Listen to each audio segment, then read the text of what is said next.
Hello, everybody, and welcome to Talking Teal Season 5, The Rap Party. Woo! Insert cheers and applause. Yeah. I'm Liron Cohen. I'm Mimi Torchin. We're Lady Parts TV, and for the final time, this is Talking Teal Season 5. We have a party for you.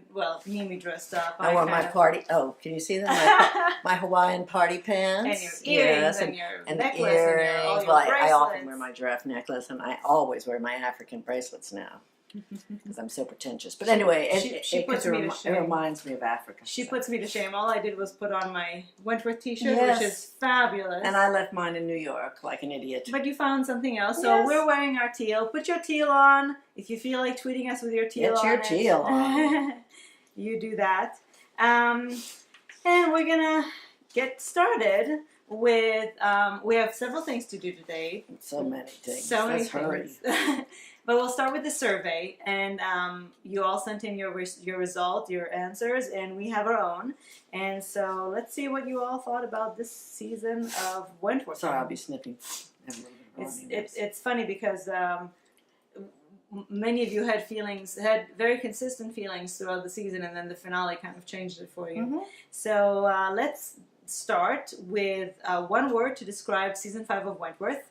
And here are some of your choice words for the season 5.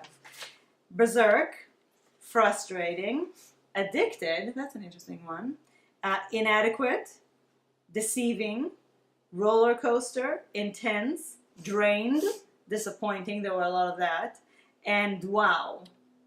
What is your word? Unsatisfying. That's a good one. Mine is wasted. So I think I detect a theme. Yes, exactly. But then the next question was one word to describe the finale, which got some very different words. So there was wow again, but for a different reason, I would think. Cheated. That's kind of surprising. I think it's because we didn't get an absolute promise that. Well, of course, we're never going to get an absolute promise because you know why. Well, that's why people feel cheated. That's okay. It was pretty cool. Anyway. There was a yes. Hopeful. Oh my fucking God. Redeeming. Exciting. Satisfied. Better. Disappointed still. And relieved. Okay, mine was rewarding. Okay. Mine was hopeful. I didn't feel entirely rewarding, but I felt that it gave me a chance to hope, a reason to hope for season 6. Okay. Now, favorite scene. I had the privilege of actually reading yours and being reminded of some scenes, so maybe it was easier for me. But here are some of your favorite scenes this season. I think at number 1. So hot in here, Liron. Anyway, go on. At number 1, well, we don't want to see. The thing is, we closed all the doors and windows because we didn't want a repeat of last year when we had the fog mist, rolled in, when we had the cloud over us. So, anyway, at number 1, and it's the only one really that got so many votes. Was Frigid's reunion in the finale. Yeah. That wasn't exactly a reunion, but okay. Whether it was the actual scene or just the fact that she said, I love you, that got you excited, which again shows how hungry lesbians are, that they will take every little bit. Of course, the freak in the box, seeing B's picture. The lynching, surprisingly. I didn't think that would be a favorite. Sonia and Boomers. Sonia and Boomers would compliment each other, like, I like your hair. I like your enthusiasm. Liz poisoning Sonia. I forgot all about it. You did? I did. It was a very great scene. No, you will detect a theme. Yes. That is all from the finale? And mine. You forgot just in general. You'll just detect a theme. Oh, okay. So it overshadowed everything else. The freak. Yeah. Okay. Frankie's assault on Bridget. Now that was a surprise. That was a favorite scene? I'm dying. Anyway, yeah. I didn't expect that to be anybody's favorite scene, but yes, it was. And the one that was also my favorite scene, so I'm going to already tell you, the van crash with Kaz and Will. Right, that was my the rescue absolute was really your favorite. Well, right? the entire thing, I went with it its best to me, and pretty much the only time that I felt it the entire season until the finale, which was a combination of so many emotions, terrific acting, everything was at the top of its level. Cinematography, everything was brilliant. Yes, yeah. and stunts and something that made these characters move to a different level. Their relationship moved to the next level and enabled so much of the rest of the season for them to grow and actually be a huge part of the plot. I agree. So I love that. What's your favorite? Joan discovering she was being buried alive and seeing Bee's picture of her head. What else? Obvious. For me, you know. Okay, favorite line. I wonder if you actually remembered. Oh, I know what you. Okay, and I actually changed my favorite line because somebody reminded me of a really good line. I don't remember lines unless I write them down. This is the only line I remember. Yeah. So at number 1, again, the only one that actually got multiple votes. I love you and I'll be back. I don't respond well to blackmail. Always. Whatever she doesn't respond well to. I don't respond well to intimidation. I'll put the kettle on, which was yours, right? That was my favorite, yes. What was the thing that came before it? So, just for a point of reference. What do you mean, what was the... No. Coming. Someone was coming. Oh, Kaz was telling her, justice is coming. Right? Actually, I wanted to quiz you on a couple of these That things. was so brilliant. Sorry, not sorry. I don't even remember that. When Kaz used Boomer as an enforcer to hold Tina, when she was flushing down the drugs and Boomer beat her up and Kaz said no. And she said, oh, sorry, not sorry. I love Boomer. I fucking love you too. Remember that? Want to push me away? You fucking failed. Want to hurt me? Congratulations, baby. That was my first choice, but then I changed it. That was great. That was Bridget and Bridget to Frankie. Right. When Bridget said she would wait forever, no, there wasn't an exact quote, but that was the general idea. You did too good a job on me. And the one that I had to change mine to, go and workshop your monologue somewhere else or elsewhere, whatever it was. It was just... And who was that? Bridget to Joan. Right. Go and workshop more monologue. We have to put these things in context. Yeah.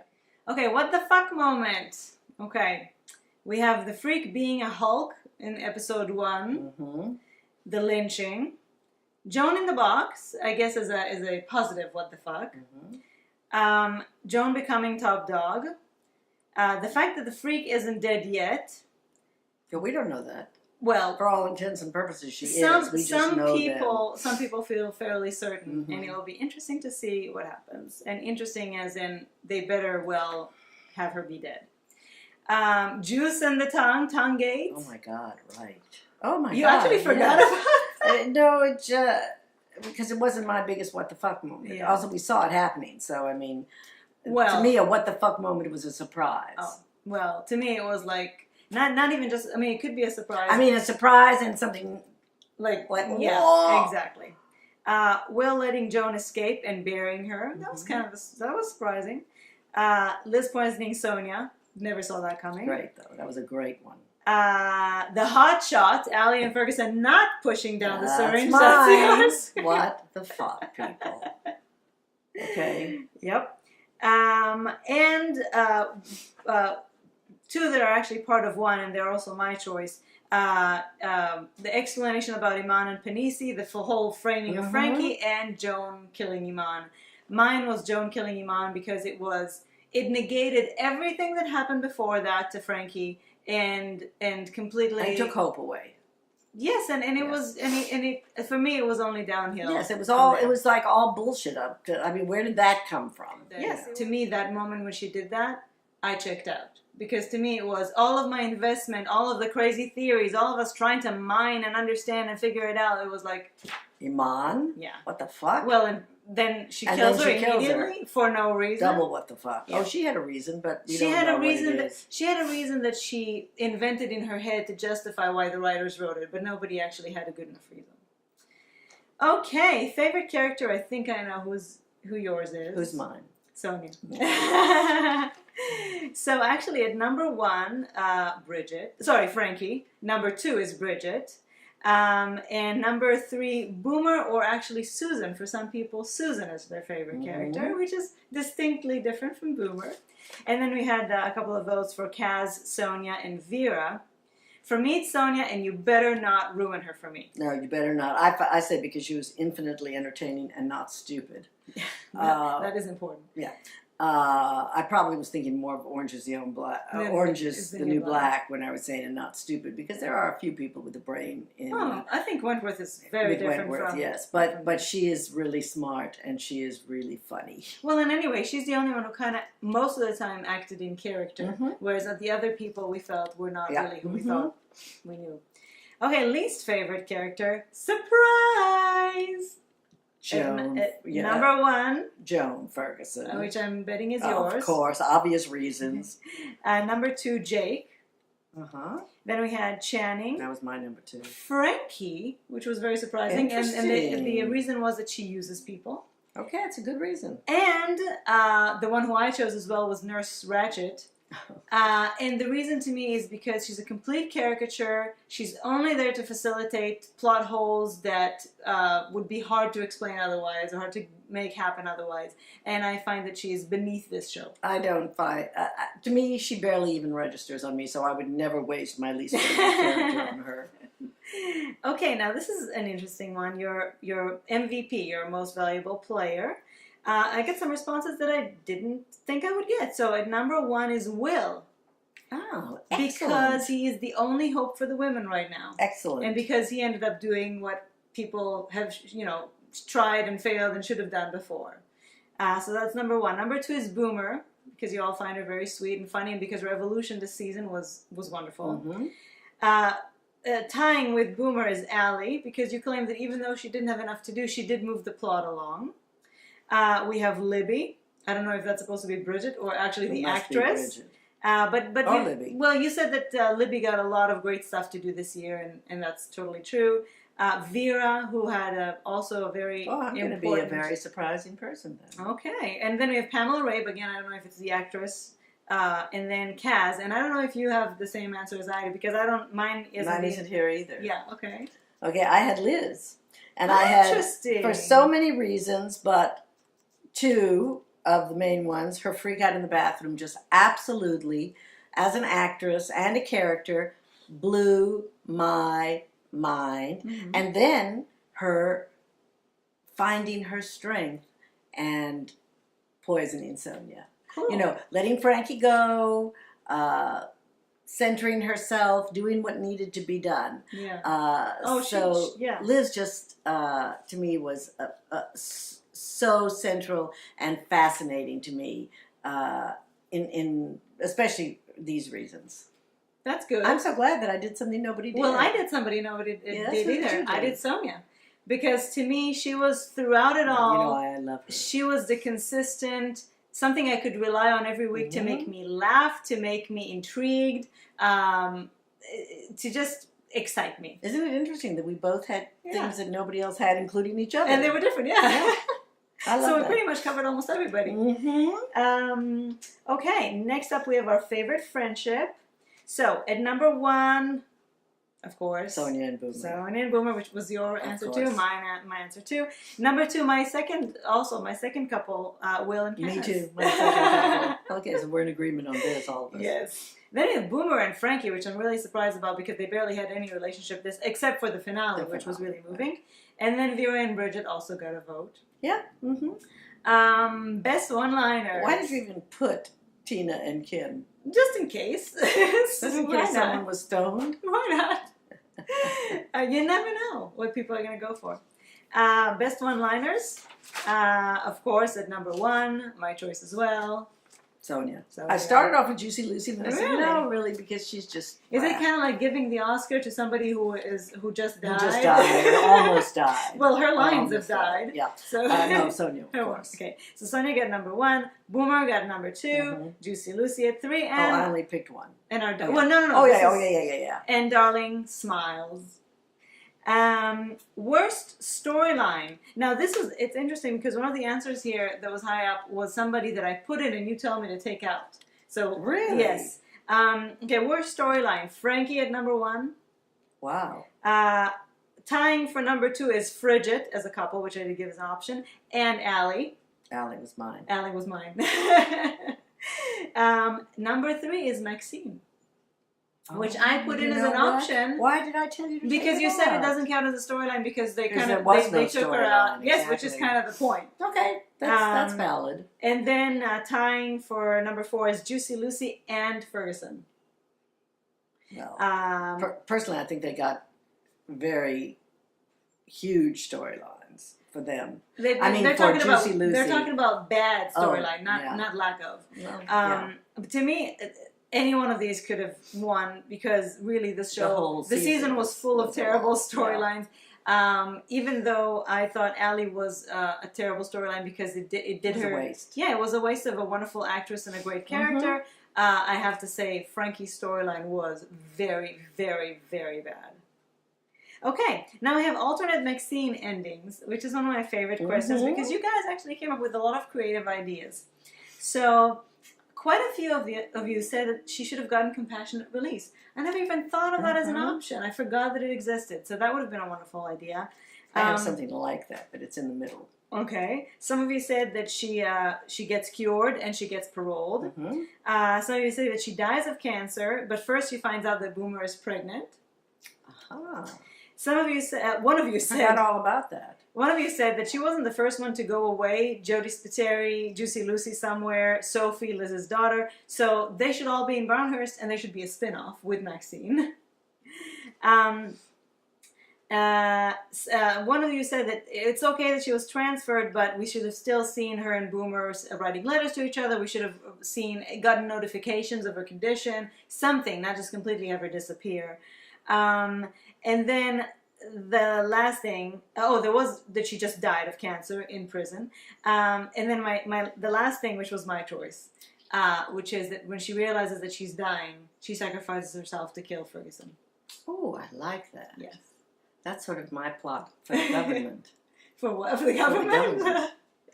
So what was your story? Well, I had sort of a few options, actually. I said treatment that either worked or didn't, but we got to go through the treatment with her wherever she was. If it worked, she would get paroled or compassionate release. If it didn't... Yeah, some people said that she would get cured and get paroled, yes. If it didn't, a great death scene.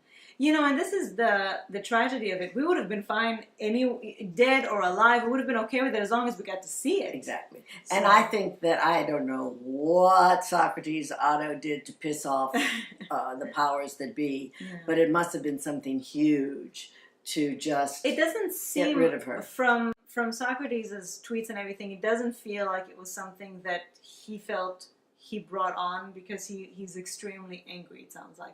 And I'd be angry too. There is this little article. I am angry. And I mentioned that there is this little article that says that things are open, maybe Maxine will come back, but I think it's just to kind of try to assuage, well, too calm late. the fans down. But, It's just because I think they just Socrates wasted a fabulous opportunity. They gave the character breast cancer, and then they just sent her away. And they killed her best friend, and they didn't give us anything. No, yeah. It was terrible.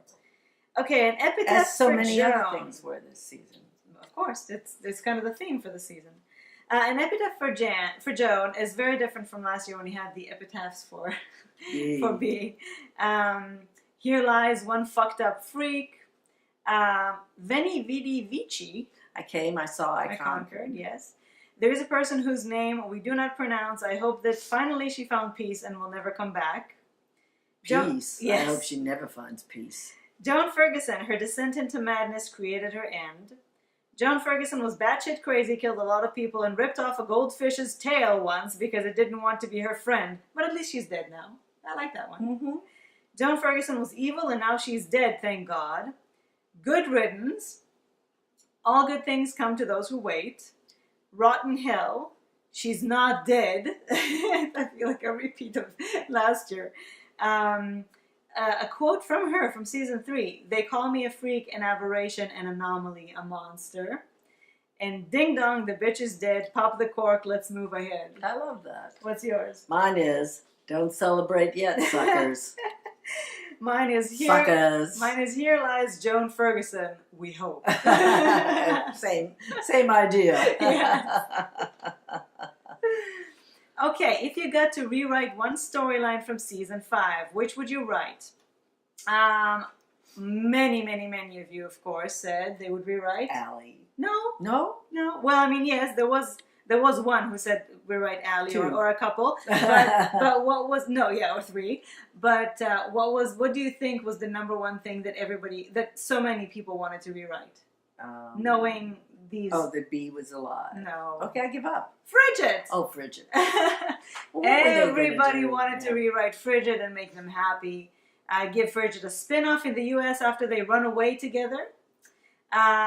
Frankie would have told her boss about Panisi's harassing her and could have avoided wasting a whole season ruining her relationship with Bridget, using and abusing her friends, and reverting to the old Frankie. Many of you said that you would rewrite the Panisi mystery to be actually a puzzle that made sense and was worth sending Frankie back to prison for. A couple said that they would have made Frankie the legal advocate for the women instead of bringing her back to prison. Some of you want to give Vera true love and let her be happy. I like that. And then some of you say that you would have given Allie true grief and revenge. I said that I would have left Frankie on the outside, and I would have given her a good storyline while making Allie the central character in the prison instead of bringing Frankie in to fill that void. And bring in a couple of more characters. Okay, I said Allie. I would have had her plan the revenge scheme against Joan from the beginning. Not that we would know what it is, but we knew that something was going on. But it would be a surprise, yeah. She would have been strong. Joan wouldn't see it coming, as she didn't in the end anyway, and it would come to a satisfactory end. All the women will have played a part, as in Murder on the Orient Express. They all would have done it. That's what happens in Murder on the Orient Express. Okay. They all stabbed the person that they hated for killing this child. It would have been really fun if they really all had a completely separate part that facilitated the end result. And if whatever it was, it all worked together in the whole to get to the end. That's what I would have done. Okay, if you could write a storyline for season 6, what would it be? So, number 1, how many people said? Frigid. No. Oh. There is some Frigid, but no, make sure that the freak is dead. First and foremost. That the freak is dead. I like this idea. Flesh out Bridget's backstory. Yeah, that's a great idea. Yeah. Frankie as a fugitive, being aided by both Bridget, Allie, and Vera. This is an interesting idea. A trans male to female governor falls for a male staff member. Oh my God. Frankie proves her innocence, and she and Bridget live happily ever after. The freak coming out of the grave and has interactions with Frankie on the outside. That actually came from more than one person. That's going to happen. That's why. Some of you want to see the rise of Vera. I like that. Some of you want to see Kaz being an effective top dog, but there was another idea that the girls decide that they no longer want to have a top dog and try to figure out how to rule, make life in prison possible. You mean a democracy like we have in America? Sort of. And then, of course, a love story for Allie. Yes. What was your choice? Mine was none of the above, because mine was, it would have to be about the actress, about the character I'd add to the show. Ooh. Oh, so is this relating to your next? Haven't decided on the story yet, but it would be big and hot. So that's your answer? That's my answer. Okay. I can get behind it because I know who you chose. I want to see, and this is part of my worry for season 6. I want to see Frankie on the run having a really good story that gets plenty of time, and I want to see my family unit again. By this point you have to add more characters, new characters. That's fine, but I want to see the building of a new family in prison. I agree with that. I love it. I agree with all of them. Good. Yes, they're all really great ideas. We all should have been writing the show. I know, and I wish that they hadn't already written it and shot it, because they could have. Yes, exactly. They could have used us. I should have brought some kind of a party horn or something. I was thinking if we had anything party-like. We don't even have hats or anything like that. Well, I wore earrings. You wore party earrings. And my party pants. Okay. What are you most worried about for season 6? You know what I'm most worried about. You say it because I'm sure you're echoing everybody else. That the freak isn't dead and comes back to Wentworth to wreak havoc again. Yes, that was the number 1 worry. Also, there's a worry that there's not going to be enough Frankie, or that the story for Frankie on the outside is not going to be big enough or good enough. Well, remember, she does have another job, so it's hard. It's not all of their... No, absolutely. Yes, I agree, but that's a valid worry. That Allie will continue to be wasted, also a valid worry. That there will not be enough Sonia. Will coping with his actions, that he won't be able to handle what he had done. I think though that could be a good story. I think Will will be just fine. No Frankie, no Bridget, or no Frigid. More bad writing. And that the show's jumped the shark and it can only go downhill from here. So yours was the freak? Of course, that she's alive and that she's going to come back. Yeah. Yeah, my worry... They're going to catch her and bring her back. I had two worries. One was already said here about not enough Frankie, or Frankie not getting a good enough story that would satisfy, all of... that would justify or try to justify season 5.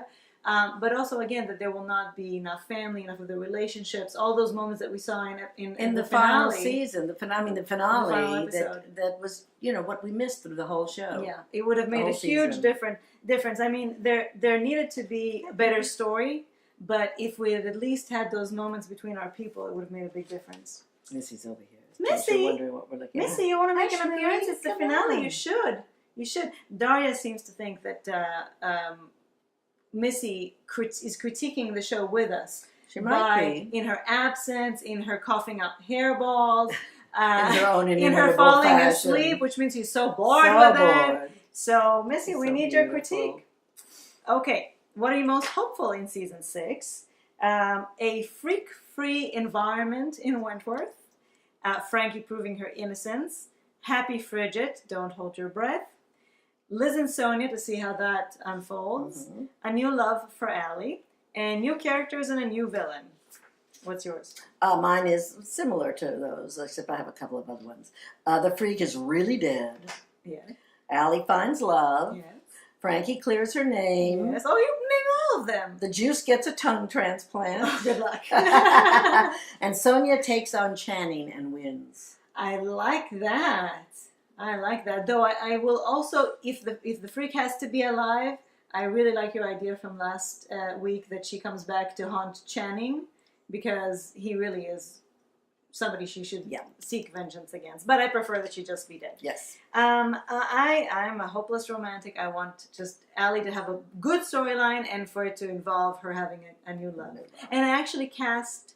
my casting ideas for a possible love interest for her. If I go one way, it could be there too. Yes, absolutely. Though I'm not sure I see those two together. Oh, we'll get there. Well, actually, this is the one. This is like one of my favorite top questions, and I loved your responses.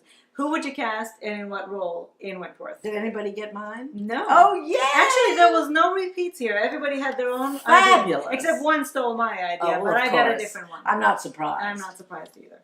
Go ahead. Oh, I'm going first? Oh, well, I always go last. Okay, after everybody. I'm interested in hearing your responses. Okay. Robin Wright as a love interest for Allie. Now, I'm not seeing her as a love interest, but Robin Wright could be great in this. Absolutely. I don't know if you meant it as a prisoner or a screw. She could be a governor. She could be a great governor. I mean, she is the president right now. She is the president right now. Kate Blanchett as anything. I thought about Kate Blanchett. She was on my original list. Well, she's an Australian, so... She was on my original list. Lucy Lawless is an officer gunning for the governorship. Oh, I like that. Claudia Black, I don't know who she is, as Frankie's mom. She's somewhere in the back of my mind. Was she in that strange little sci-fi show with the ship that was alive? The ship was alive? Yeah, I can't remember what it was called, but I watched it and I liked it. Okay. The ship was actually a living entity. There are actually a couple of people here who I don't know. Maybe some of them are Australian. I'm pretty sure that's who Claudia Black is. I loved her. Claudia Caravan or Asher Keddy to play Governor Reynolds. Maybe that's somebody from the original Prisoner. Mm-hmm. So you like the idea of Lucy Lawless, huh? Are you kidding? I was a huge Xena fan. Judy Davis is the new governor. That would be a hoot. Actually, I'd like to see her as a prisoner. That would really be a hoot. Can you imagine her and Sonia? I was just thinking the exact same thing. Jolene Anderson, who was in Rush, another Australian show that I think Nicole was in, is a guard who falls for Allie. Mm-hmm. Here's somebody else I like don't that know. idea, guard falling for Allie. Yeah. Mm-hmm. Here's another person I don't know. Phoebe Tonkin No. comes in as the new psychologist. She becomes Will's new love interest and has immediate conflict with Kaz. I love that some people are concerned with Will not having a love interest. Yep, I'm happy about that because I adore Will. Now here are 3 knockouts, one after the other, okay? Mariska Hargitay is the new governor. Yeah, but then she'd have to leave Spoo. I'm just saying it's all theoretical. Yes. And they knocked me out because I read these emails one after the other, and it was Mariska Hargitay as new governor, Wendy Crewson as a new psychologist. Wow, I love that. Or the prison doctor. Or the prison doctor. She could transfer from Hope Zion, which is closing. And then, of course, the person who stole my idea, Helen Mirren, as the new governor. So you were killing me here from every direction. Anna Torv as a new prisoner who becomes Allie's love interest. Well, that's an interesting idea, except they kind of look alike. Yeah, there's too many similarities. But I don't know Anna Torv. I haven't seen her in a long time. And then Janet King becomes Frankie's attorney and gets her out of this fucking mess. Or Janet King is the new governor. And I love that this is actually kind of like a crossover to Australian shows. All right, my choice is Sonia Walder as either the new governor or a new prisoner with lots of moxie. And, well, I don't think she can play anything that doesn't have lots of moxie. I don't think so either. Whatever it is, she could be a new love interest for Allie because Allie likes older women. And she likes strong women. She likes strong women. Or older women. That Sonia would be considered an older woman. It would be interesting also, although I don't want to break up Bridget. Yeah. But Bridget comes back to be the... that is hot. Bridget comes back as the psychologist. She gets a bigger role, and she and the governor fall in love, and that Hero would be so happen. Jealous. Yeah, more than Frankie, I think. Yeah. Well, I love that idea. I'm Mm-hmm. sorry. I'm sorry for you people. You know, it's just it's not going to happen. It's not going to happen. So it's just a fantasy. It's just playing around. Yeah. Well, mine, and I know you're not going to be a fan of this, but I kept digging in my brain, and I know you threw Gillian Anderson in, and that's fine. Right, I did. But I have to say, there's just something so sweet that just keeps coming back to me. Yes. I want Portia de Rossi to be a new prisoner, and she could be Allie's love interest. She could be. You know, I'm not a big Portia de Rossi I know, but fan. I am. But it would be nice. It would be pretty fitting. Yeah, it could be so sweet. It could work. It could happen. And she could have an edge. Although her show is also... Arrested Development, yes, but it's only a couple of months shooting out of the year. That's true. Plenty of time. So I liked better when you had Helen Mirren. Well, somebody took it, so I had what? to go for something else. I mean, this doesn't. It's not instead of Helen Mirren. I thought, why waste it on something that we already have? Right. Add something. Excellent. So I'm glad nobody picked Sonia Walder. How could you not? So this was my favorite question, and I could go on and on and on. Too with late. Casting. It's all fantasy. Oh, this anyway. one. Oh, Yeah. yes. Oh, I loved it. Mine too. What did you think about when you? I said thought too the late? next one, you were starting to introduce the next one. I was going to say, Oh. well, that's, to me, it's yeah, too yeah, late. yeah. It's all written. Yeah, I know. So, the messages for the writers. I'm sorry, writers. Some of these you're not going to like very much. But I don't think there's anything new here from what we've been saying all season. So, character-driven storytelling. Character-driven storytelling. That came from so many of you. Give Pete McTighe a bigger role in the writing because his episodes are always really, really strong. Rewatch seasons 1 to 3 and go back to that kind of writing. Don't write off Bridget. Expand the character of Smiles. We've always said that. We've always said that, yeah. Refocus on relationships. Let the freak go. We need to make an anthem out of that. I couldn't even think of anything other than just don't bring Joan back. Don't fuck with the viewers. We have brains. Don't torture the fans. Be more realistic. Keep, an emphasis on realism. And this one is a painful one. One more season and tie up the loose ends. Ouch. Okay, well, sometimes you have to know when to say goodbye. Well, I don't think Wentworth is there yet. I really don't. I just think that it needs to go back to doing it better. All right. I think there's plenty there to still have a great show with. My message to the writers: religiously watch Talking Teal, so so you can get constructive criticism and think about things and maybe do it better next time. Listen to us and the fans this way. That's why I'm saying Talking Teal, because this is, we take everybody's views and put it together. Sometimes we agree with it, sometimes we don't agree with it. Sometimes and it gives we have them a lot of things to pick from. Yeah, I mean, I think it just, I know that they oftentimes talk about we can't really listen to the fans and just go with what the fans want. No, we have the same problem in the soap opera industry, but you should pay attention to them. They're the ones who have been watching for years. Often writers come and go, not so much in Talking Teal, but certainly in the soap operas. New producers come, new writers come. The fans know better. And this is, sometimes when you sit there in a room, 4 or 5 people, it's kind of like a folie à deux, but a folie of however many. A folie of many. Yeah, because you sit there and you think, oh, this is going to be great, and you convince one another that it's going to be great, and sometimes you need that outside perspective to tell you, you know, we've been watching it, and this doesn't make sense, or this wouldn't be a good story, or the fans are not going to be happy about this. I think it's an important thing to incorporate into your overall way that you work. So, just saying. Okay, so now we're moving on to our next segment, which you'll introduce. Oh, yes. All right, well, we thought that it might be interesting. We hope you find it so. It was maybe fun. Yeah, since we spend, every week with you for several seasons. 2 seasons? Talking Teal, yes. Lady Parts more. That we had one of you do an interrogation room with us. So we did that with our wonderful interrogator, Denise. Thank you, Denise. Who was very gentle, but very good, very thorough. Good questions. Yeah. And we hope you enjoy it. Yeah. Hi, Denise. Hi, Denise. It's the first time I've ever seen your face. Well, I posted pictures. Well, that's true. But anyway, you're cute. Too. It's nice to see you. Nice to see you. Thank you for being willing to do this. No problem. It's my pleasure.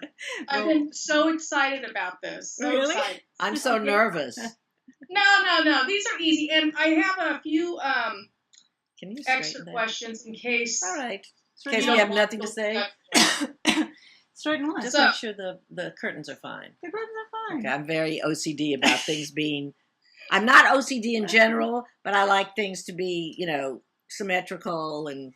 Not to say straight, because you can go with not to... Yeah. Well, perfect. You guys look great. Thank you. All right. So you ready? Ready as I will ever be. These are easy. These aren't hard questions. Okay. So there are no wrong answers. No, there's no wrong answers. And I made kind of... about you guys, but also about the show. Kind of incorporated that, okay? Great, Denise. So, the first question that I have is, Wentworth is it's such a unique show that brought so many people together, and you guys, having Talking Teal, and all these people all over the world have, chimed in and talked to you about it. What was it about Wentworth that you thought was so special that you wanted to do a vlog on it? And what was it? That's a very good question, Denise. Do you want to get it? Well, we'll both talk about it. We do our little lady parts. We do our lady parts vlog. We used to do it every 2 weeks about women and the roles they play, women in television. And we started off talking about Wentworth on lady parts. We did. Well, what happened was we did when we did lady parts. Every now and then we'll say, "We hope you're watching Wentworth. You have to be watching Wentworth. Yeah. What's wrong with you if you're not watching Wentworth?" We plugged it a lot. And then the season 3, the finale, we just couldn't contain ourselves. We had to share it. So we decided to do a vlog especially about that. And we had such an amazing response. I think it also happened right after all the stars came on Instagram and on Twitter and all that. And so all of a sudden we found that there was this community that we hadn't been aware of. Now, did we do our interview with Libby just on lady parts? It was before we actually started talking. Right. To her, and so we got to know Libby. Did I just see a cat? Oh, that's a dog. You're being photobombed. So darling. That looks like the dog we saw in the car today at the grocery store. It's so cute. Oh, sidekick. So Hi. You're always going to be upstaged by a dog. I'm sorry. Always. Yeah, And us with our cats. Anyway, he or she wasn't interested. So we did this interview with Libby, and we got we got so many responses, and we just really saw thousands of responses on it, and we thought we just saw that it really hit a nerve. And I think at the time I said we're going to do a special vlog about Wentworth every now and then. Right. And we started with the first week, and we saw that people were excited, so we decided to do it every other week or whatever. Anyway, it ended up being every week. I came up with the name because Yes. I'm the title queen from Soap Opera Weekly. I think in the 11 years I ran Soap Opera Weekly, I came up with every title in the magazine, every headline on the cover. It's my gift for trivial thoughts. I loved that. I loved your magazine. Oh, thank you. I loved it. Thank you. I did too. It was a really fun job. But anyway, I think the three main things I think that we can attribute Talking Teal to is the wonderful community that was so passionate, unbelievable, and so at least at the beginning, united. The wonderful cast and crew who were just so eager and willing to talk to us and share their stories, their experience, their passion for the show, and the uniqueness of the show. In every way, the writing, the acting, the setting. I mean, I know we've been... It was so compelling. I know we've been critical of it of late, but that's because it was so we great. had to. But the first seasons, and especially that third season, just drove us wild with desire. So yeah, that was an intense season. Yeah. Well, they all were. I mean, they were all really good seasons until 4. That kind of... Yeah, well, until it became the Jones show. Yeah. But yes. I think it was the response of the fans really that said, well, this is something really interesting. I think it'll be fun to do a Talking Dead after the dead, one of those things that was that integrated all the fans. But I think I don't know. I don't watch Talking Dead and all that, but I think Talking Teal integrated the fans a lot more. Yes, and that is the only reason Talking Teal could continue because the fans were just dying to talk about it. So we could sit there and talk every week, but it wouldn't be nearly as interesting. Right. It was the integration with the fans that made it especially good and different for us. So many people bring so much to it. Things I've learned a lot about television because I don't really watch that much TV, but I've learned so much just listening to everybody talk about it. Yeah. So it's been really interesting. It's for everybody. Absolutely. So. It was a show that really gave you room for discussion. Yeah. Yeah. Yeah. Okay. The next question is, we've gone through all these ordeals with these ladies through through prison, and even though we're not in prison, I mean, some of the stuff seems like we could have gone through in real life. Was there any one storyline that you personally identified with? And if so, whose was it and how did you deal with it? That is a good question, and I think I'll need a minute to think. Yeah, well, we certainly haven't committed any crimes. Well, speak for yourself. Actually, you were almost a cradle robber. No, I wasn't. You weren't 16 or 15. Was there a story? I'm trying to think back to.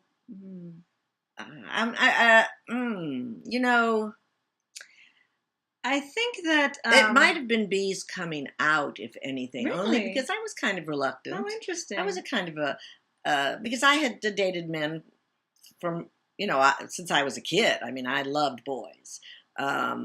Although I had attraction for women, but a lot of my friends had attraction for women. I think all women have attraction for women, even if on some subliminal level. I didn't have any trouble committing to it once it happened, but I had a problem with the declarative part of it. So coming out. The actual coming out. Which is, I think, a lot of people find the hardest part. And if there's going to be something to identify with, that would be it. I think that even though none of the stories were something that I personally related to as something that has happened to me in my life, a lot of these stories, I think, a lot of people could relate to anyway. I mean, Bee's domestic violence story, to me, since you're saying that, I mean, it's actually the frigid romance at the beginning when it was kind of a forbidden romance. I spent most of my life on psychologists' couches, so that attraction to a psychologist is not completely unidentifiable. But I think that what the show is so great about is that you can relate to all of them, even if you didn't. I mean, just the fact that they're in prison is already removes you from it, but you're still so involved in it. So because they're just human stories about people struggling with anything that anybody could struggle with. The other thing is I have a passion for justice. You do. I mean, injustice. Though this show is nobody ever gets justice. On this show. But that's the other thing. I mean, injustice just drives me mad, and there's so much injustice in this show, and the flaws of the justice system, the flaws of the prison systems, all of that stuff. Even though Wentworth, did address things. I mean, when Vera was governor, she was, she tried to be fair, but a lot of these women were in prison for not very important reasons, and there just was a lot of injustice, especially all of this stuff with Frankie now. So that was something that, from a passionate level, resonated with me. Yeah, I think B having the domestic violence, I don't know where I heard this. It was on the show, or maybe you guys talked about it, or something, but I remember hearing that B even being in prison was such an injustice because of the domestic violence. Exactly. Harry did so much to her and never went to prison. Right. And had none of this happened, B wouldn't even have been there or had to deal with Ferguson. Exactly. Right from the get-go, it was injustice. And that's the thing, that the system fails women all the time in so many ways. And even if they don't end up in prison, some of them end up dead. Some of them, I mean, really the system fails women left and right. And so I think that that's a big part of what I love about this show, that it shows you what women have to go through, and how some of the time many of the women in prison end up there because of abuse that they've suffered, which, change the course of their lives. It's a different kind of women have different kinds of things that put them in jail than men do in general, because we don't have testosterone, which is the scourge of the world. Right. Yeah. Well, I think even with Frankie's story, when she was in prison, especially that second season where she's fighting to be top dog and not, her whole life has kind of been fighting to be, at the top. Are being recognized. I think a lot of women, being a woman is kind of a fight sometimes to get recognized. So, that storyline too, all of them, I think you're right. You can see a little bit of ourselves in them, even though they are in prison. Thank goodness. I used to have prison fantasies, Denise. I don't have them anymore. I never had by the way. Fantasies. Yeah, I think Orange is the New Black, though, was more of a turn-off of your prison fantasies than Wentworth was. Yeah, but that's such a different show, oh, too. my God. It's just so different. It's just so bad. Anyway. Now it is, but I mean... No, it started off with a bang. Yeah, the first two seasons were really good. It did.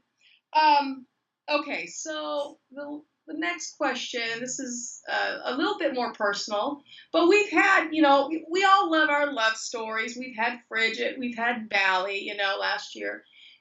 What about your love story? How did you guys meet? Oh my God, that's everywhere. Oh, I think everybody knows this story because it's such a weird story.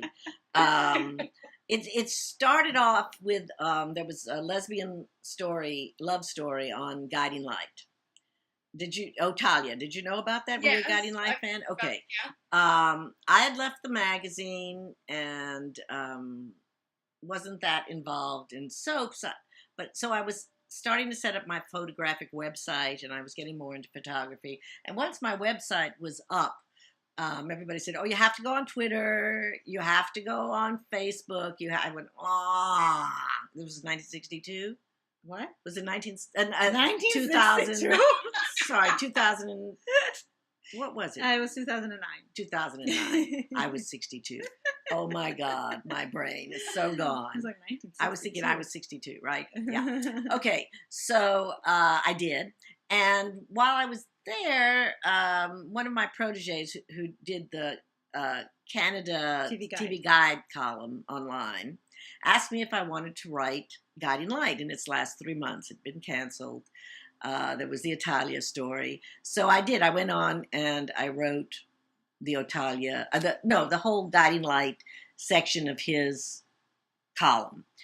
And Crystal Chappelle went online. I started off with quite a bit. Yeah, I had quite a few followers right from the beginning because of the magazine. But Crystal went on and said, "Oh, Mimi Torchin," because I was writing good things about how much do we love her? And the next thing I knew, I had 1,500 followers, including this one. I had no idea who she was. I didn't really care. But Crystal said we like her, so I said, all right, let's see who she is. And I followed her, and then for at least a week we had no interaction. And one night I was tweeting something of my own that I saw something from her, and I tweeted her. I was up late. No, I was up late. You always get that confused. One of us was up late. There were 7 hours between us. She was in Israel. Yeah, I was in Israel. I was on the vineyard. Still you were. I was in Israel. She was in Israel. I was on the vineyard. Okay. I was in a 28-year relationship. She was 28. Yes. Okay. Okay. And so I tweeted just something on a whim, and she tweeted back, and we started tweeting, and then we started DMing, and then we started emailing, and then we started video chatting. And then the Guiding Light, the last luncheon of Guiding Light, the fan luncheon, was happening that October. I had no intention of coming, but for some reason somebody gave Mimi the impression that I was coming, and she was upset that I wasn't going to see her. Because I wasn't going to be able to be there. I had to go to my former partner's mother's 90th birthday in Florida.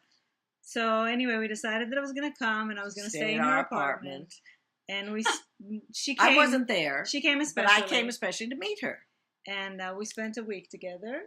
And then I went back to Israel, and it was pretty clear that we didn't want to be apart. So I came here April. I broke up with my former partner. In April in 2010, yeah. In April in 2010, I came here and on a regular tourist visa, so I knew that I had 6 months. We were going to try it out and see how it worked. Well, I went to Israel for a month. That's right. I sort of had to escape, but that's beside the point. So... actually, this is a great day to be asking us this question because it's June 26th. So I went back to Israel. I got a student visa. I came back. I spent thousands and thousands of dollars on college education. And then... Well, that's a good thing. Hmm? That was a good thing. It was a very good thing. And actually, she should have always finished college. She's a genius. She had a 4.0 average from beginning to end. I got a scholarship, so that ended up also helping with all the expenses. But on June 26, 2013, DOMA fell. The Supreme Court struck it down.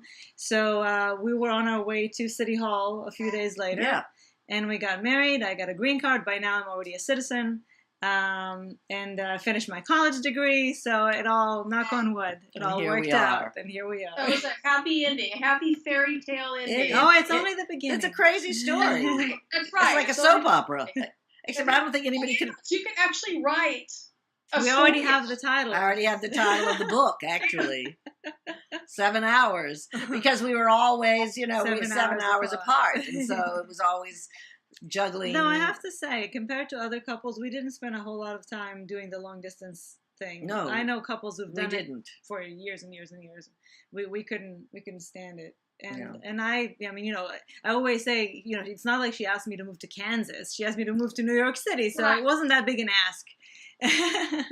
Right. Yeah. It's cool. That's very cool. It was hard. Thank you for asking. No, that's right, but it was hard. It was very hard. It was hard for me because I was hurting somebody I'd spent a lot of time with and still cared for, though hadn't been happy for a long time. Yeah, and nobody could guarantee us in any political climate that it would happen. So that it actually happened so much faster than we ever thought it would, and it was thank God it was then and not now. Yeah. Yeah. Yeah, exactly. We were just talking about Kennedy, about Justice Kennedy, who wants to retire. And if it hadn't been for Kennedy, we wouldn't have had the last 2 rulings about gay marriage that made it the law of the land. And so we're grateful to Kennedy, and we don't want him to leave, especially now. Did he announce his retirement? I think he's contemplating. He's contemplating it. Okay. Yeah.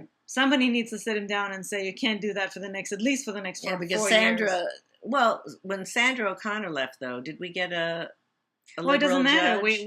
we know who we were going to get now. Yes, we're not going to get anybody good in the next 4 years. And although the court is supposed to be apolitical, we know it's not. Please. But we won't go into that. Anyway, here we are. Here we are, wife and wife. Yes. Okay, so now we're to the innocent guilty part. Oh, okay. What do you want your default to be? Guilty, of course. Okay, first question. Have you ever claimed not to watch a TV show because it was embarrassing to admit? Oh, okay. Well, I admitted I watched America's Next Top Model. How much worse can it get? I don't think there was nothing I ever watched that I was ashamed of. Yeah. Because well, I have reality shows. I don't watch. No, we don't watch reality shows except for talent shows. I watch competitions, but I watch too many shows to watch something that I'd be embarrassed to watch. The one reality show that I watched, and that's fine because we're desperate, is The Real L Word, which was terrible, but it's understandable. Yeah, I didn't see that, but it wasn't on very long, I don't think. One season. No, 2 seasons. 2 seasons. Actually, yeah. 2 seasons. Anyway, so no, we're innocent, both of us. Have you ever been arrested? Oh. Which is miraculous, by the way, since I came, I was in my teens and early 20s in the 60s. And so it's a miracle I wasn't ever arrested. That's a miracle, yeah. Have you ever pretended not to see an email so you didn't have to answer it? Well, are we talking about like long term or just for a while until I felt like answering it? Long term. Oh, I don't think long term. I don't think long term. But I miss a lot of emails because I get so much solicitation for politics and animals, but never on purpose. Okay. Have you ever been in a physical fight? Well, I have an older brother, so that counts. Yeah, I threw a rock at someone. You did? Yeah, when I was a kid, but no actual. You didn't engage fighting and throwing punches and things. Threw a rock. Did it hit her? But since did it hit him? Her? It hit her. Oh. I was little. I was young, but you can tell I'm still guilty. I'm still guilty about it. All right, here's kind of an interesting one. I kind of threw this in. Have you ever snooped through somebody's bathroom cabinets in their house? Really? I don't think so. You know what? Whenever we see on television that they go through people's things when they're alone at home, I always think to myself, how can they do that? That's so unfair to the other person. So well, it was just maybe once, and it was only just to see what drugs they took. I wasn't looking to steal. Who was it? I don't remember. I just know I did it. I don't even remember who it was, but I know I did it. Well, you just found out that Mimi is far more interesting than I am. I'm far more nefarious. Rapid fire questions. These are hard for me. My brain is slow. Oh, yeah. You ready? Orange or teal? Oh, teal. Fletch or Jake? What is it? What? Fletch or Jake?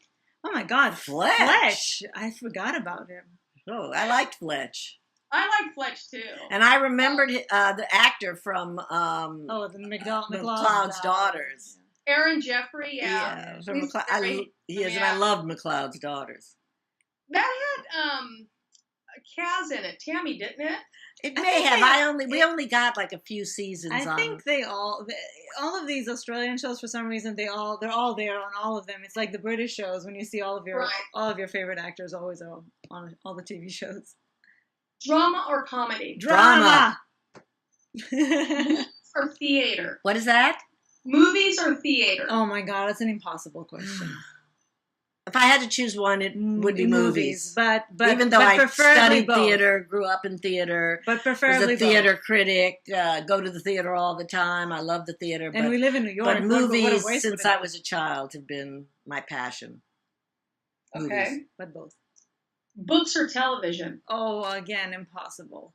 Impossible, but on right now, television. But impossible. I reserve the right for theater and for books right too. now, television. Joan or Jax? Oh, Jax. Well, Joan up until season 4. Well, Joan was more interesting. Far more interesting. But she's been around too. She stayed too long at the fair.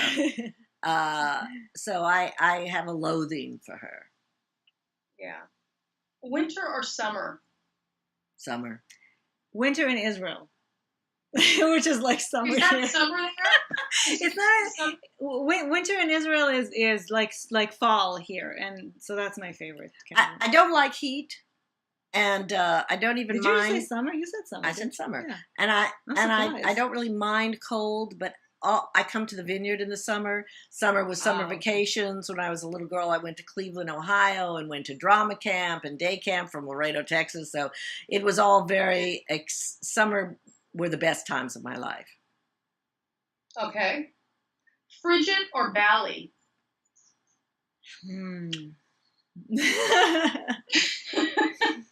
That's hard. It's hard. You know, I think in the end, it was bally.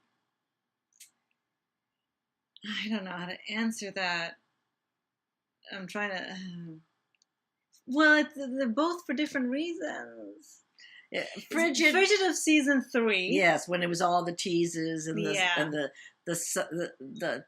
but when it felt so real. Frigid of season 3, I would say, yeah. But I say bally now. Hopefully in season 6, we'll get that back. I would be so happy. Maybe we'll get some of that bally type interaction in Frigid. I may have got a lot to go through. So yeah. Well, I think though in terms of, I don't think that Frigid is capable of being bally because I think Kate and Danielle had a kind of a chemistry that doesn't exist between Nicole and Libby. We always talk about how Nicole and Libby do best when there's something standing between them. So there's more of innuendos and longing, right? And, those long glances. I mean, it's like everybody's been talking about when Bridget comes to see Frankie, in the guest, whatever it is, in the guest room, and the longing glances. That's something that when they are together, it doesn't work. And I think it also has something to do with the writing, because when they wrote them together, it was too much. Funny. They tried to make it light. Yeah. They tried to. Well, I was going to say, I think with Frigid, we haven't seen that yet. We haven't seen Valley was kind of an innocent love affair. It was beautiful. It was an awakening. Exactly. Yeah, and Frigid was always, mine is Frigid. I love them, but they always had that, forbidden thing. And that was delicious. Yes, that was my favorite. We haven't gotten to the point where they're... Well, that's true. At the beginning of season 4, they were living together. They had sex. Yeah. And that didn't work for me. There was something... It was too light. It was too... There wasn't the romance. There wasn't the... Yeah. There wasn't the sizzle. And there wasn't warmth. With Kate and Danielle, there was always so much warmth. There was just something... They only had 2... In season 4, they only had 2 scenes together where they actually did anything. Well, but there was all the build-up. There was all this interaction that was the flirtation, the growing closer and closer. I loved that Allie story. breaking down her walls. She was irresistible to her. So that I loved all of that stuff. And I think that with Frankie and Bridget, that as long as they can't be together, it works. But once they're together, I'm very surprised at my answer. All right, breakfast or dinner? Dinner. Oh, you love breakfast for dinner. Yeah, dinner. Dinner. And the last one, Mimi, I just had to get a rise out of you. Trump or Pence? Oh God. No.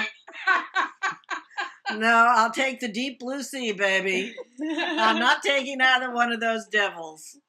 Yeah. Because it's like having chlamydia or having gonorrhea. It's bad. Exactly. Exactly. That's perfect. No, you have to go so far down that line of succession to get to somebody to get someone that I would live with. Yeah. At this point, I almost prefer Trump because he's so hard to take seriously. and that gives us a little hope. Pence can pretend. He disguises his evil. He can disguise, yeah. I mean, but the legislation, I mean, talk about Handmaid's Tale. That's what we'd be living in. He's under a sick Pence. man. He's a sick man. And the thing about Trump is he doesn't have any core beliefs of his own. He's an opportunist. But Pence actually believes all that stuff. The Republicans are running the show anyway. We have to win back a house of the Senate or the House to get anything done. Otherwise, we are, excuse my French, shit out of luck. And so I say neither. Yeah. I agree. Good. That's it, ladies. Thank you so much. You're a kind interrogator. You're a very good interrogator, and it was very good questions. Painless. And rather painless, yes. And you have your sidekick. What's your dog's name? Santino. Santino. Hey, Santino. Are you a Godfather fan? Kinda, yeah. I like the name though. Yeah, I am kinda. Yeah. Well, don't ever take him to a toll booth on a highway. No. I can only imagine. That was the best one. The first episode, the first movie was the best. So. Well, the second one was pretty darn good too, though. Yeah, it had a good plot, but I really liked the first one. Yeah, the first one was the best. She didn't like it. She'd never seen it. And I made her sit down and watch it, and she didn't like it. I said, how can you not like The Godfather? It's like one of the greatest movies ever made. I guess too much testosterone. Yeah, it's a lot of testosterone. That's true. Well, Denise, thank you so much. And before you go, I just want to thank you for being one of the most wonderful supporters, and just it's been a pleasure having you around and talking Teal, and always just such a kind presence, and we really, really appreciate your weekly emails. We hope that we'll stay in touch even when Wentworth isn't on. Yeah, I would like that. Okay. I really enjoyed it. It's been a lot of fun. Great. Well, thanks a lot, Denise. All right, ladies. Have a good one. Bye. You too. And now we have one of our favorite segments, our fan contributions. Now, because it was only for subscribers, there was a smaller pool, and I think this season left a few of you feeling uninspired. But the things we did get were absolutely fabulous. Spectacular! You guys are amazing, or you girls, I should say. Oh, yes, I have it for you. Thank you. Don't ruffle paper too much.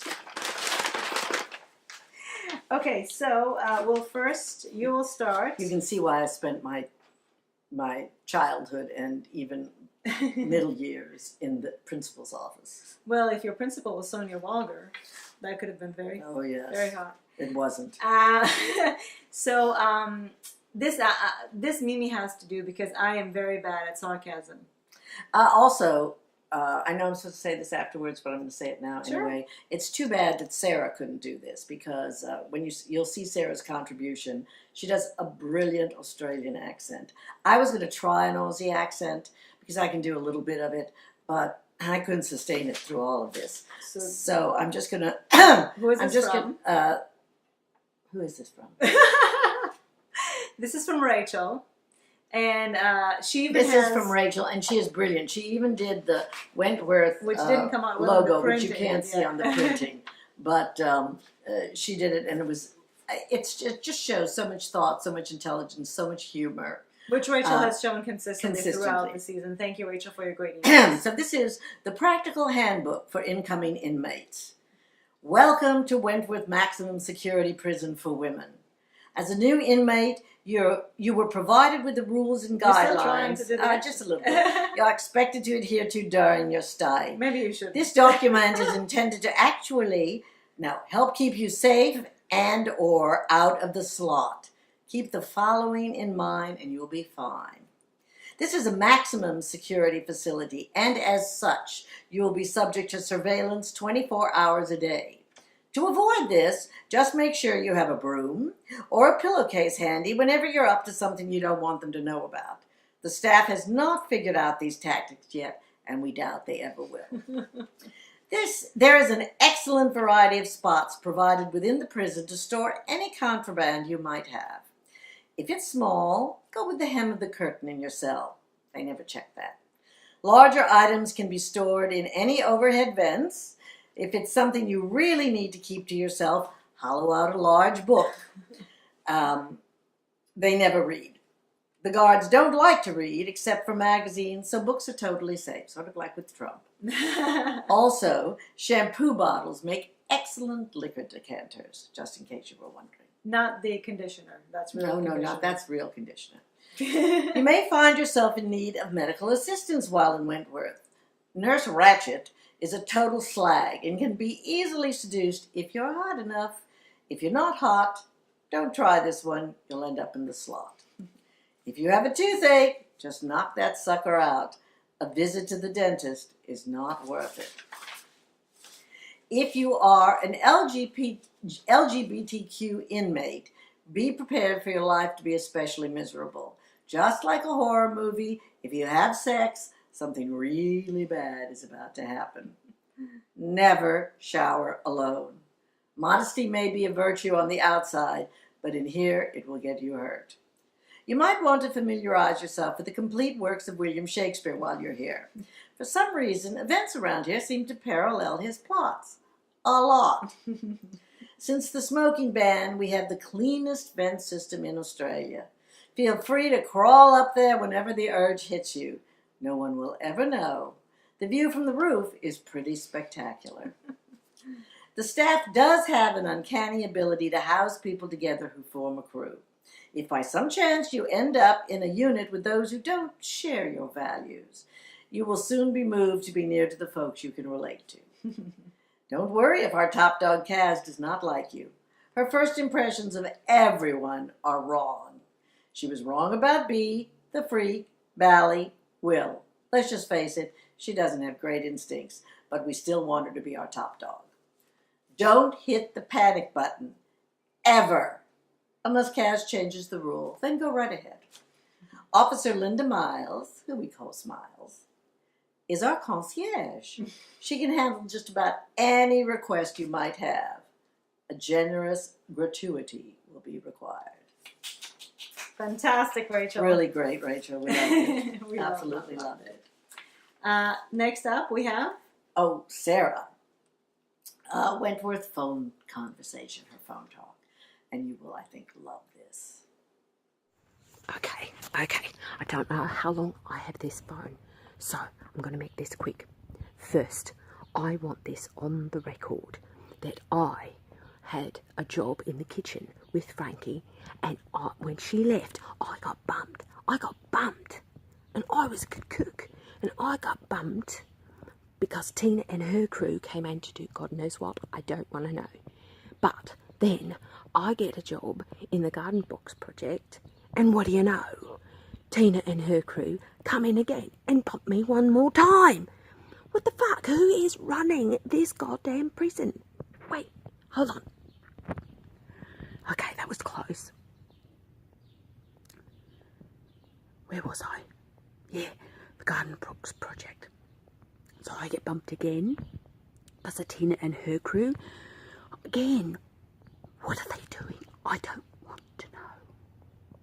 So, now, everything is topsy-turvy. The freak has disappeared. Actually, I'm really sad about that, and so is everyone else. But where did she go? I keep wandering the halls, expecting her to jump out at me and slit my throat. I'm scared to death.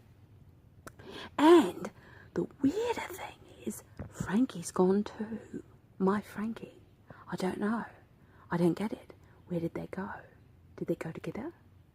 It's weird. It's very weird. Everything here is weird and strange and scary.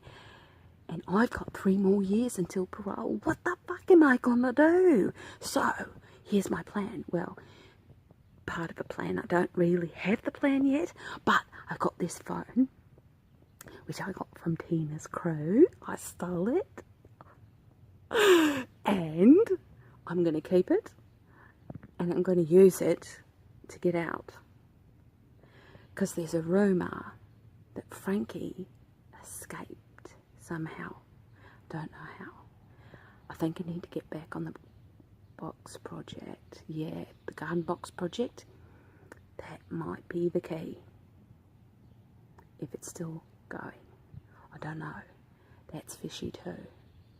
Because Boomer's been acting really weird lately. I don't know. Very strange. Anyway, I'm going to use this phone to get out. I just don't know how, because I don't really have any contacts on the outside. But anyway, maybe I shouldn't have recorded all that. Okay. I haven't worked this out. I'll get back to it. I'll get back to you. Yeah. Spot on, Sarah. What an accent. You really should have been able to read the rule book. Well, Sarah is, as it turns out, an actress. Yes, I didn't know that. Well, I was an actress too, and I used to be great at dialects. But no, not I'm just like saying, that. you all have such hidden talents. Exactly. It's brilliant. I thought, I said, is Sarah from Australia? And I said, no. Okay, next up we have Jolene, who sent in 3 memes. One is Sonia meme. The second is a bee meme. And the third is a sad frigid meme. Wah, wah, wah. All right, now Carla sent her musings on Frigid, and as I was reading it, I thought, I think that a lot of you will sympathize, and since we know that a lot of you were having a hard time with lack of Frigid or an angsty Frigid, then I thought it would be nice to kind of talk a little bit about Frigid in this party. So this is from Carla. All I want to say about season 5 is that after being so excited about seeing my favorite ship Frigid back, I've been a little bit disappointed. Although I have still enjoyed seeing Libby Tanner and Nicole Da Silva scenes together and have enjoyed more screen time with my favorite couple, I just found that most of the time they were so inconsistent, as everyone has said. I believe this stems from the fact that Wentworth keeps changing writers, which is really interesting because you just mentioned that, all the time, and some writers are happy for them to be a loving and happy couple, albeit in difficult circumstances, and others just want conflict and angst. But it just seems that the next writer didn't bother to read the scripts from the last writer's episode, particularly their first conversation after the assault. It wasn't mentioned between them, which I think is unlikely, and it would have been interesting to see the conversation afterwards. Maybe Bridget saying she doesn't want that behavior from her partner, or Frankie being remorseful. I would also have liked a scene where Frankie acknowledged Bridget's breakdown and drinking. Yes, and I thought that was going someplace, and it went no place. Yeah, it didn't. She, I guess, just stopped drinking as soon as she left Wentworth. Also, sorry for going on, but just more scenes with Bridget counseling other inmates. Absolutely. It's such a perfect opportunity to see innermost fears and thoughts of characters, and they just waste this opportunity. Why only have Bridget as a girlfriend and not a therapist? Finally, just to say kudos on another great series of Talking Teal. Thank you, Carla. Thank you, Carla. And really, remember those when Bridget had the group sessions? How wonderful they were. Yeah, you know what was funny in this season when Frankie comes to see her in the library and she's putting out the chairs, right. Which means she had just had a group therapy session, which we of course didn't see. Yeah, I don't know if it's because they felt they had too much to do this season that they completely didn't use her as a therapist. Too much to do that we didn't care about. And the thing that is really actually quite sad is that a lot of the things didn't make inner logic, and maybe that's why they couldn't have the prisoners come to talk to her, because there was no inner logic for them to explain or to talk about or to be counseled on. I just remember Bridget was such a ray of hope. In season 3. She was someone who gave us and the inmates hope that there was somewhere to go after prison, in prison. That's why one of the reasons, besides the fact she's so cute, is that she was such a valuable addition to the show.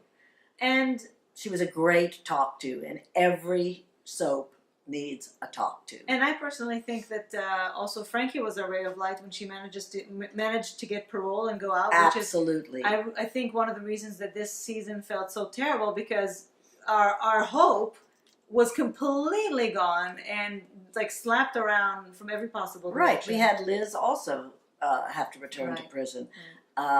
This is why we kept Let's just hope Doreen stays out of prison. I should have mentioned that somewhere as one of those things, that they don't bring Doreen. We kept saying in season 4 that we need to know that there could be life outside of prison and we can still get to see it, because otherwise if we can never have hope for our characters that they will get released, then because then we don't see them if they get released. Yeah, it's kind of a mixed kind of a feeling. You know what though? They said that this season 5, would be different, and I think that part of what they meant was that they were shooting a lot of location. There was the Sonia episode.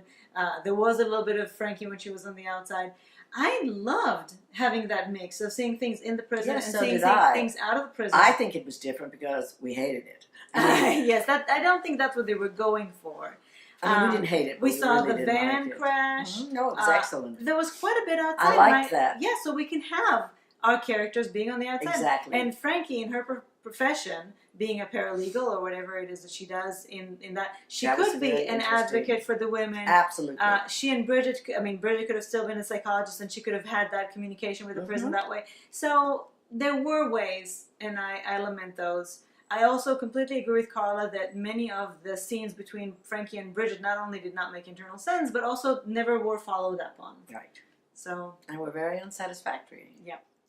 Okay, now next up. Okay, so next we have something, a real treat, very cute, from Daria and Friends, and it all takes place in Target. It's so clever. Now I have to say, originally there was music behind it that I asked Daria to take away because it was proprietary. So it was really great with the music, but it's great even without the music. Absolutely. And just a treat. So Enjoy. clever.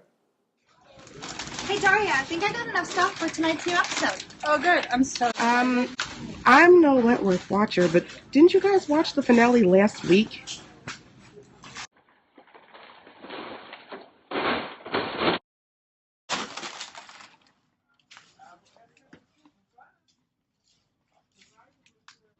Does nobody care that Will almost died?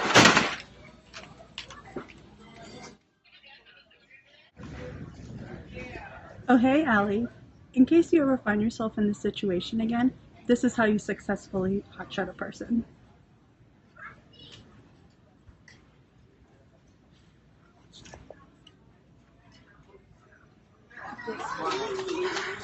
Remember when Frankie's dad shoved a walkie-talkie through hundreds of feet of piping? Realistic. Celine, what are you doing? Hey, Miss B.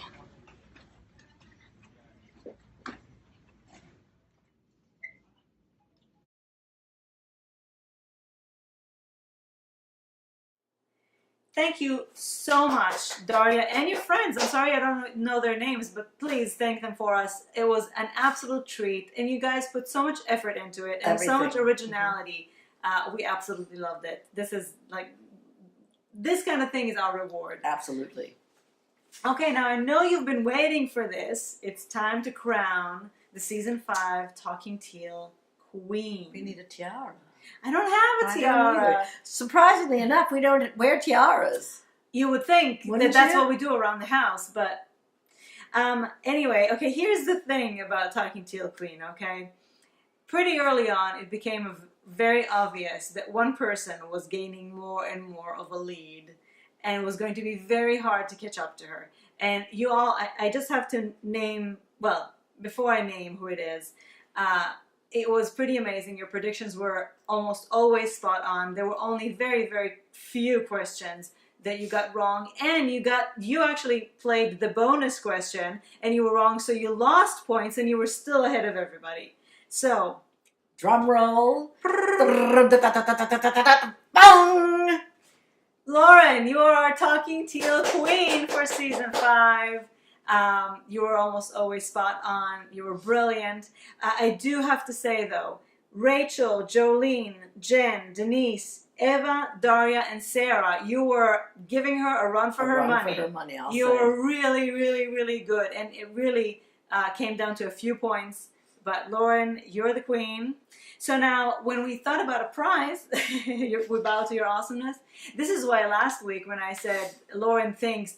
I said, and Lauren makes pretty good predictions.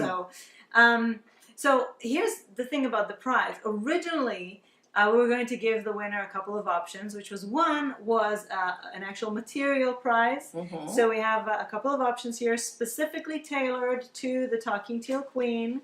You can have your own Post-it notes with your what do you call it, stationery, like your monogram on it. You can have a button, a keychain, or a sticker. A bumper sticker? It's like a round sticker. You can put it, I think, on your bumper, but it's round. And so we were going to give you either that choice of that or a talking teal for one with us. Now, since you already bought a talking teal for one, then if you'd like, you can expand it into like a double talking teal for one, and we can do half an hour, which would be fun. So it's completely up to you. But thank you, everybody, for playing along. You were fabulous. I love getting your responses every week. Some of you had such creative ideas, and a lot of you were right most of the time, even though this was a kind of a wacky season. I don't know how you managed to do this. I mean, I couldn't answer most of my own questions. I can't remember. What? If I did. You didn't. No, I was terrible. Okay. Okay. I didn't even try because I'm always bad at those things because I have my own ideas. I helped come up with the questions. You did every week, absolutely. Well, you're a very integral part of the Talking Teal family. Otherwise, it would just be one person talking. Yes. And that's sort of like the sound of one hand clapping. No, here's how we clap. See? We do it together. Yes. Okay, now that we're all having toothache from all the sweetness, here are your messages. Huh? I could bite you if it's too... No. You're not scared. You don't scare me. Okay, now we have, again, one of my favorite things, your messages to your fellow Wentworth Talking Teal fans. So, even though I didn't read names until now, this time I'm going to read names so that we have personal messages from people. Okay, Daria. I think you're all fascinating and brilliant. My favorite part of Talking Teal is how we all watch the same episode, but all our minds work in beautiful, magical, different ways. You all validate my need to be a critical thinker, and I love all your perspectives. You all rock. Is that what you yeah. That's hook 'em horns. That's because you're from Texas. Knows Texas. For the rest of the world, it's you rock. Sarah, leave if you must. I would totally understand, but I think there is some exciting potential for season 6. Even if it is to finally get some much needed closure on some stories, I think we should all continue to watch and support each other. Denise, I know it's been a tough season to watch, but don't give up on season 6 being better. I truly believe it will. Ever the optimist. Eva, it was a difficult season with mixed feelings, but I'm glad we survived it together. See you next year. Betty, praise our Talking Teal team. Thank you. They do so much work on our behalf. And, no spoilers on Twitter, we are 14 hours behind you here in New York City. Lily, if I hadn't my fellow Teal talkers and the weekly Talking Teal vlogs, this season would have been really annoying and difficult to get through, but for reasons opposite as those of last season. No was this season, just a lot of aggravation. No was. Michelle, thank you for the wonderful experience. This was my first vlog, and I've met the most fabulous people. This is my favorite thing. So many people have found new friends. Mm-hmm. Yeah. Rachel, I recently saw an interview with Eileen Chaikin, the executive producer of The L Word.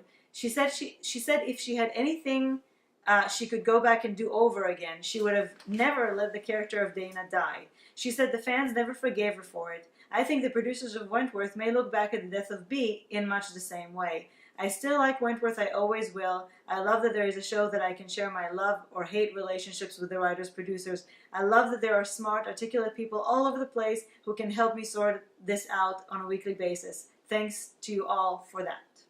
Great. Lauren, our new Talking Teal queen. We made it to the end and got some satisfaction. Looking forward to things going upwards next season. Again, she knows what she's saying. She's in the know. I think she is an insider. Jazz, she'll be right, mate. When you get to the bottom, then the only way to go is up. And if not, we know where the door is. Then we can all say, I was here. Jolene, it's been a rough ride this season, but our allegiance is to the cast and crew that have done an outstanding job regardless of some bad writing. Let's hope for a better season 6. It's interesting to think about allegiance to the cast and crew regardless of the writing. Jen, no show is perfect, so hang in there, have faith. They might get their shit together. And Kathy, don't give up on Wentworth. It is still the best. What is your message to the fans? You were very, very loyal to hang in there. You're speaking from experience, huh? You sympathize. Well, I had to hang in there. That's true. But Well, you didn't have to. But I would have, because I watch a lot of... You actually didn't have to. We did have a choice. I watch a lot of worse crap, so Okay. This is good crap. Now, Missy was just meowing, so I guess that was her message to the fans. Shout-outs. You guys, again, have made a lot of friends through Wentworth and Talking Teal, which I love. So, Doris wants her shout-out to go to Lori, Eva, and Emily. Love your girls. Lauren, I'd shout out to all the girls in Kate's dinner crew. Was one of the lucky ones who got to go on the Kate auctioned a dinner party for 8, I think. Wow. So she went, yeah. So I guess they bonded. Rachel, my shout out goes to you, Liron and Mimi, for taking such good care of all of us this season. I truly appreciate all the time and effort you both expend in providing us this fabulous forum. I so enjoyed our phone call. We did too. We did too, indeed. And I hope to have a chance to continue the conversation one day. Absolutely. And if we're ever in Nashville, we'll find you. Denise, when the season starts getting tough, it's nice to have other fans to chat with about it. Thanks to Jolene for letting me rant and be protective over Frigid, and bitch about Joan. Jen, I'd just like to say thank you and Mimi for doing this for another season. While I didn't need it to work through my Wentworth-induced grief and distress, I did need it to work through my frustration. It's been absolutely delightful interacting with you both, and with you too, Jen. Absolutely. Jolene, first off, I couldn't and wouldn't have met these ladies if it hadn't been for the two of you, so thank you. Secondly, and we all love meeting all of you. Secondly, thanks to Denise, Eva, and Liz for hours of discussions and a few debates and words of encouragement throughout the season. I'm so grateful for my new friends. Michelle, Ms. Mimi, she always calls you Ms. Mimi. I like that. Liron, so southern. Eva, and Emily.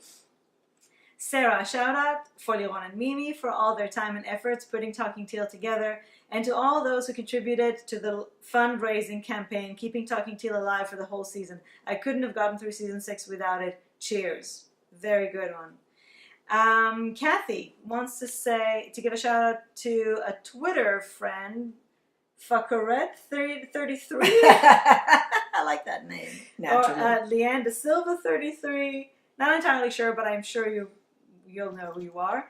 Daria, aside from Liron and Mimi, I didn't get to talk personally to anyone, but I love the little community of people I now get to interact with on Instagram and Facebook. I love seeing your beautiful posts and really hope to get to learn more about you all. Now, I think this was from Daria just for us, but I had to read it because it was so sweet. Thanks again for a sublime season of Talking Teal. It was even better than I thought it would be, and I was already walking in with great expectations. Thank you for always responding to emails. Thank you for all your brilliant hard work. You both are intriguing, beautiful people, and I think popped into my life when I needed people like you most. I hope we keep in contact post Talking Teal. I wish your greatness touched more people. Let's keep changing the world for the better. I think, Daria, this message says more about you than about us. I think so, too. You're a beautiful person, and we really appreciated your support this season. And I think this is a great segue for our thank yous. So we would like to thank Michael Lucas and Kathy Chambers so much for your wonderful, wonderful interviews. You just added so much. You were so delightful. Your insights were so wonderful. Thank you for taking the time. So generous with your time. So generous, absolutely. You were some of my favorite interviews. Yeah. Of all time. Mm-hmm. I would like to thank Lynn, who is always really, really helpful, and Leo, who made these fantastic shirts that Mimi forgot hers at home. And she also made me a shirt. Both of mine are in New York. Yeah, and she also made me another shirt that I'm going to wear for the L Word vlog. And they're so soft. Oh, they're so soft. And she did this all by hand, by the way. She's so fucking talented in so many different ways. And our subscribers, our donors, and our contributors. We would not be here. Literally. Literally, not fake literally. Not fake. Really, literally, without your generosity of spirit, financial, heart, intellect. This show, I guess it's a show, this vlog would be nothing without you. We wouldn't be here. So thank you so much. We appreciate you more than we can say. And I just think that the subscribers and the contributors, which were a small group, far, far smaller than we originally had hoped, proved to be so worth it, because you all, I mean, yes, the financial help was, of course, essential, but really what it came down to was you guys are so passionate and so loving and so supportive that we just felt we wanted to do this for the community, and it was beautiful.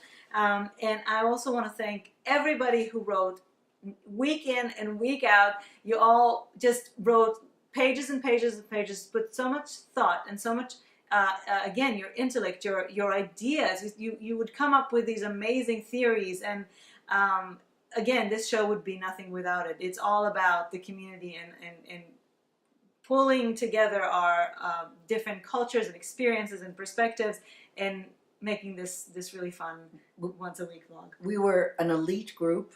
Yeah. I say that with pride. And you were small but mighty. It's quality, not quantity. Exactly. Okay, and now your personal message? Well, my personal message is, okay, you know, I can't pick a shout out. I can't pick one out because I'm so fond of so many of you, deeply from my heart. It's like asking you, which is your favorite Which is your kid? favorite child, yes.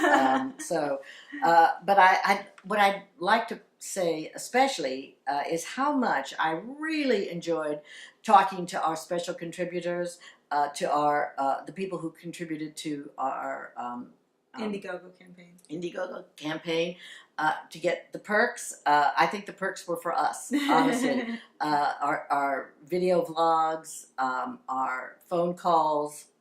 It was a great treat to get to know you on a personal level, to learn so much about you, to put faces to names, to learn about you, and to share just, you know, some personal moments.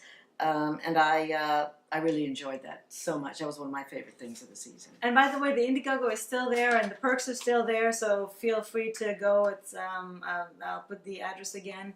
And there are a lot of perks there, some that weren't there before, and we would love to still see you. And make sure that everybody goes on and watches the personal vlogs. That yes, we did, they're right? all on YouTube, and we still have some to come. We have some big talking teals for 3. We have that, yes, that's coming. And I would like to thank first and foremost my wife. Oh, darling, why didn't I remember to thank you? I'm so terrible. You'll get a chance in the end.